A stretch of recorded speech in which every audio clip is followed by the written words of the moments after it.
Hey, hi, hey, hello, hi, hey, everyone. Anthony Fantano here, internet's busiest music nerd. I hope you're doing well. It's time for a late night host tier list. My thoughts and opinions, my hot takes on some big names in the late night world, hosts of, evening hour variety style programs that usually have a comedic tilt. We have a lot of the big voices and faces in this field. Quickly, before we embark on our journey, shout out to our sponsor, good people over at The Ridge, still making these awesome, nifty, fantastic metal-plated minimalist wallets. They fit nicely in that front pocket. Hit up that link down below. Promo code MELON, 10% off your order. All you got to know. All right, first on our pretty much alphabetical order list, we're going to be talking about, boom, Arsenio Hall. What can you say about Arsenio? You can say that he is funny, charismatic, good interviewer, and a great head on his shoulders. And through his programming, he's provided a platform for a lot of interesting themes and topics as well, musicians and cool TV moments like, that Bill Clinton saxophone shit back in the day. The guy's been a literal legend since the 80s, can act as well. Dude is one of the GOATs, truly and honestly. I don't really have too much of an issue with Arsenio Hall. I think he's one of the best out there. I would surely put him in the A category without question. He's one of the strongest contenders we're going to have in this list today. Arsenio, there you go. Boom. Next we have Samantha Bee. I know not the late night in the strictest sense, but there are some hosts we're talking about that, have these somewhat late night, politically slanted shows. And I think Samantha Bee in that category certainly qualifies and is worthy of discussion because she is watched by much the same audience of, the Trevor Noahs out there and the John Olivers and so on and so forth. But I'm actually not a very big fan of Samantha Bee in general. I mean, there's been a lot of Daily Show type host and political commentary programming spinoffs over the years. And I think Samantha Bee, while not the worst, is, I think if she was the worst, she would have been canceled by now because there have been some canceled shows for sure. But I think, she's certainly one of the worst. And I don't find her comedy funny. While I agree with much of her politics, I don't find a lot of her commentary insightful, and much of it is delivered with this hideous smugness that even me, as somebody who agrees with a lot of what she says, I just can't stomach it. Bop! Johnny Carson. I mean, super charismatic, super funny. We pretty much owe the practice of late night to him to a great degree. While he wasn't a perfect man and was certainly a product of his time, like many others from his era, it is kind of interesting how a lot of the ideas he conceived, for the late night concept and his comedy as well has aged over the years. One of a kind personality and wit as well. Love Johnny Carson again, in my opinion.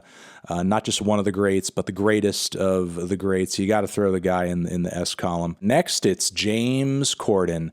I don't care for James Corden. I think he's a bad interview. I think he is not funny at all. I find his style of kind of cutesy, whoopsie type comedy, plus, singing the car karaoke stuff, all of that is just so painfully cringe. I can't stand any of it. While I have nothing against the guy as a person or anything, I don't find him to be detestable on an individual level. I just don't care for his style of programming or humor at all. Even when I see him in a commercial, just merely advertising something, my brain starts to melt down and my stomach churns. I just can't really handle James Corden in any way, shape, or form. And keep in mind, this is just my opinion at the end of the day, but I just do not get the James Corden appeal.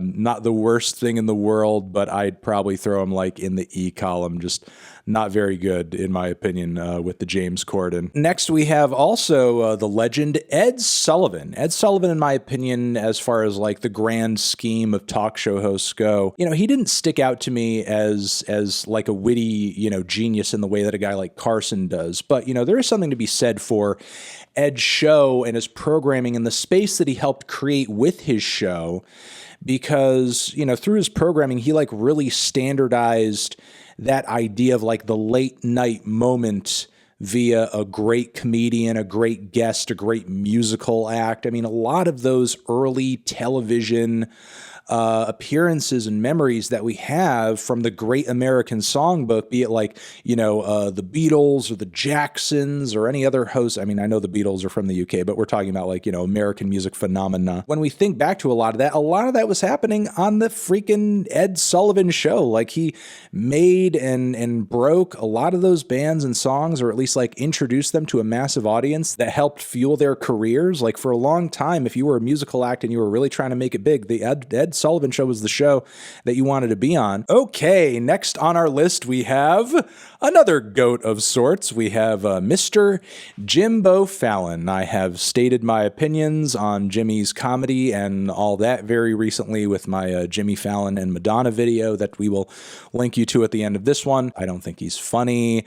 I don't think he interacts with his guests well. Generally, I think he's an awful interviewer. So much of the comedy of his show is just like based on him laughing at himself, or just like painful awkwardness, or like this idea of, oh no, it's happening again. And what's hilarious is like all of that is so based in this idea of everything happening on his show being so like unpredictable and off the cuff, when it still comes across though as being so calculated and planned and inauthentic. I just don't get it. It's not for me. Again, these are really down to my own personal opinion, and I will, own up to the fact that this is most likely due to just my own personal taste in terms of what I would like in a host, but I just find Jimmy so just goddamn annoying. So look, here's the thing. Spiritually, I'm going to put Jimmy Fallon in the F column, but he does have the roots on his show, which in the grander scheme of late night is just about one of the coolest things any late night host has ever done, period. So as a result of that, I have to put him in the D column. All right, bet you guys didn't see this one coming, but Space Ghost. Yes, Space Ghost and the legendary late night program Space Ghost Coast to Coast is a god tier freaking talk show, in my opinion. Now, a lot of this does come down to the general antics and guests and his co-hosts, Moltar and Zorak and all that. Space Ghost himself is pretty cringe and awful and generally terrible, not very good at his job, but in a weird way that does end up being a draw to the show. It is sad that, there is no more Space Ghost Coast to Coast. I think if the show were still going, it would still be a pretty hot commodity. If we're kind of accounting for Space Ghost Coast to Coast as an overall program, and it being, as legendary as it is in terms of its interview format and its style of comedy, I think we could put Space Ghost in the A column. Space Ghost is definitely a great television late night host with his Coast to Coast program. All right, next on our list, we have Jimmy Kimmel. Jimmy, I think, is fine, but he doesn't really stick out to me. I think Jimmy and his show generally are just like a little bland. There we go. See. Okay, next we have Jay Leno. Oh my God. Every single time I watch or see, or at one time, because he's not on late night anymore, but anytime I'd watch or see Leno, his show would feel like the equivalent to crushing up a cigar into a scotch and then just downing it. In a lot of ways, he's essentially like, your dad's late night host. Jokes are dated, aesthetics dated, vibe is dated. I feel like even when he like came onto the scene, I've never found his like style of comedy to be very palatable. Legend history wise, but I've just never really been into his comedy, his style. I don't know. I think Jay Leno, in terms of his impact and time and reach, is a little overrated, frankly, and I just don't really, and I never really got the appeal. I'd probably put him in the E section with James Corden. David Letterman. As far as like, we were just talking about Leno, as far as that era of late night host, I much prefer Letterman. I do think Letterman has jokes. I think Letterman is a kind of a kookier, more random, more interesting personality. I give him that. But at the same time, I do think he's a tad bit overrated, and I would possibly put him in the C column if not for the fact that he is also a total fucking, like, creep. Have we seen the clip of him sucking on Jennifer Aniston's hair? Like, what the absolute fuck? A lot of the late night show hosts that we have in this list, have skeletons in their closet. You know what I mean? No person is perfect, but I feel like, Letterman allowed his imperfections and his general personal shittiness to get in the way of his show being quality sometimes. Guy's smart, guy's funny, guy knows how to host a show, but I feel like,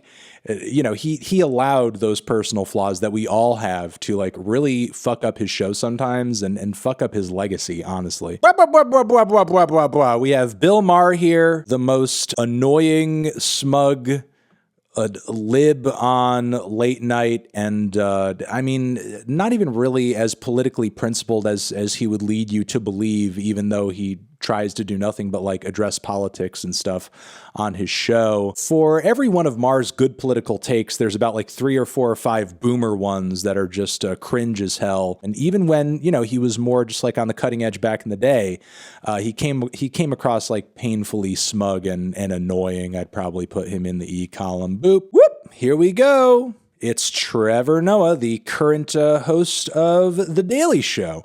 Trevor Noah, when, he initially transitioned into that Daily Show spot, it was very rough going. It was rough going. But I will say he has gotten better over the years, even if I do find his jokes to be just like a pale imitation of the style of comedy that The Daily Show used to be known for. At one time, I would have probably put Trevor Noah in the D column, but I think he has been getting better, and he has been, like, really filling out that role. And considering how young he is and how young he came into that position, I think he has, like, years to, like, grow into the job and get better at it. And I'm seeing that progression, and I hope it continues. I would put Trevor Noah in the C column for now. I'm rooting for Trevor Noah. I'm not as much of a, Trevor Noah fan as much as I am someone who just wants to become a Trevor Noah fan.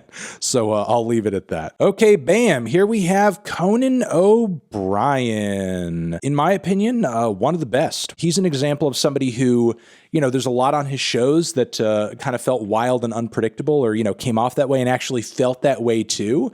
And God, just like a painfully funny guy through his conversations and through, like, the various skits and weird ideas, and even just like his monologues and his energy at the desk and everything, like, just off the fucking charts, wit, comedic timing, charisma, and just like great personality. I would easily put Conan in that S column. And I think of, the world, the state of the world, what the world would be, if you had, like, Conan instead of Corden, or Conan instead of, like, Fallon, or Conan instead of Colbert, in the positions that they're in. You know what I mean?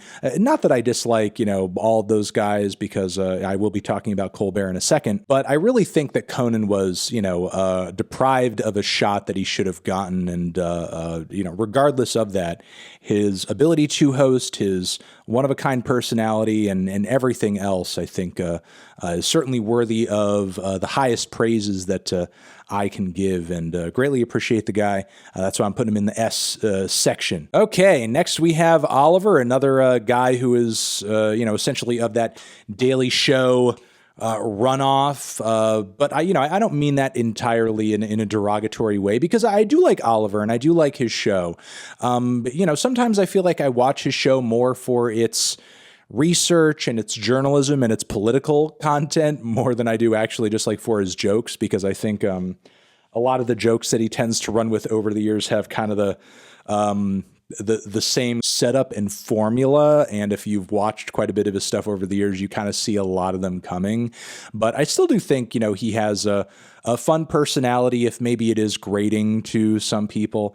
And I do like the moments in his show where he does get really ambitious and mischievous, and when he goes over the top in a way that, like, only John Oliver will and only John Oliver could. I think he's like very respectable, very good, and very creative with his program and with his direction. And, while again, he does sort of come from that Daily Show a school of late night comedy with that political slant, I think he has sort of like forged his own way in that with his show. And, I do appreciate Last Week quite a bit for being the unique program that it is. I'd put him in the B column very, very solidly. I'd put John Oliver in the B column. Okay, next on our list, we have Mr. Stephen Colbert. I like Stephen a lot. I think Stephen's a good guy.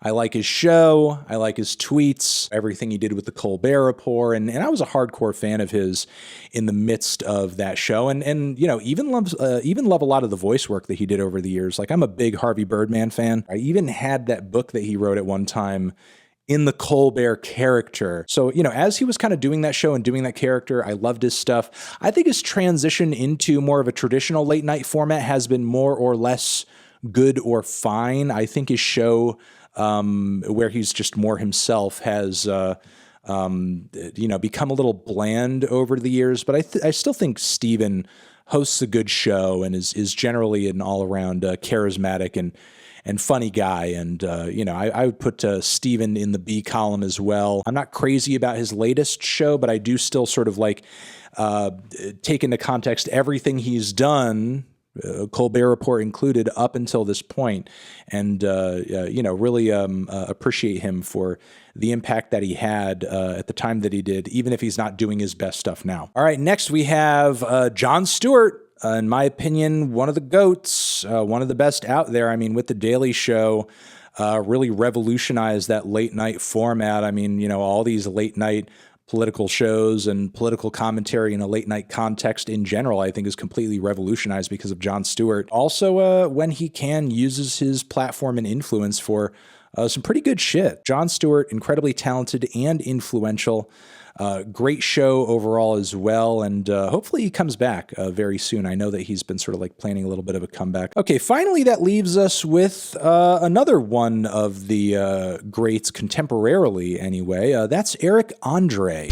Eric Andre and the Eric Andre Show may not be the traditional late night format, but I do think it qualifies as a late night show for, especially since we're including Space Ghost over here. His show is amazing, groundbreaking, hilarious. Every goddamn episode is a hoot and fantastic and mind-blowing. So many memorable jokes and memes. And, I think even if his impact is not as large as some of the people here, he's certainly revolutionary and radical in his approach and creativity. Would I put him in... I wouldn't put him low because obviously I love him and I love his stuff and I think he's fantastic. And obviously, I think he's beyond mid-tier. He's definitely above mid-tier over here, but I don't know if I feel comfortable putting him up here with these greats. You know what I mean? Like he's not exactly in their league, if you know what I'm saying. I feel like, if we're being honest, even S tier feels a little bit off. If we're looking for maybe a proper rating over here, I might need to, oh, okay, wait, there's more. Oh, okay. Interesting. There's, right about there. Okay. That's great.